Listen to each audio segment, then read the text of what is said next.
Pen होतं, म्हणजे मानामध्ये शीर दाबली होती, त्याच्यामुळे एका हातामध्ये मुंगे येत होते. तर आज आम्ही कॅरोप्रॅक्टिस सेशन करणार आहोत.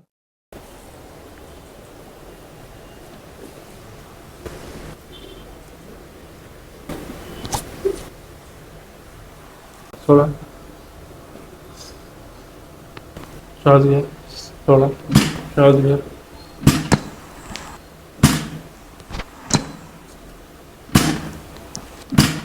सरळ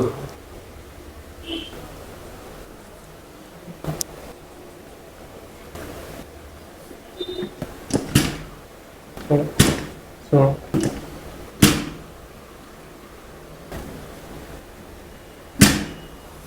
मोकळं सोडा.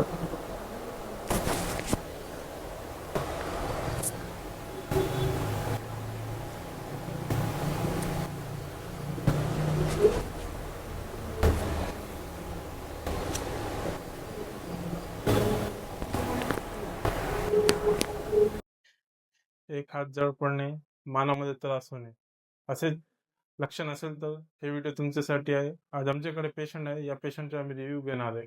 काय नाव आपलं? सचिन नरवडे. काय त्रास होता आपल्याला?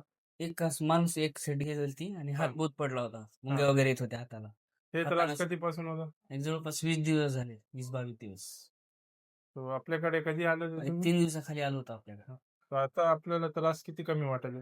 80-90% फरक पडला एकदम. ते मुंगे पूर्णपणे कमी झाले? मुंग्या वगैरे पूर्णपणे बंद झाल्या. हा. आणि ते तुम्हाला ते काय व्यायाम आहे आता व्यायाम चालू आहे ना? चालू आहे. आणि ते थोडं लक्ष हेल्थवर, हो. आणि त्याच्यासाठी काय पथ्य दिलेली आहे मी, ते हो. पथ्य पण पाडायचे. तुम्ही स्वस्थ राहा अशी आमची शुभकामना आहे. धन्यवाद. थँक्यू.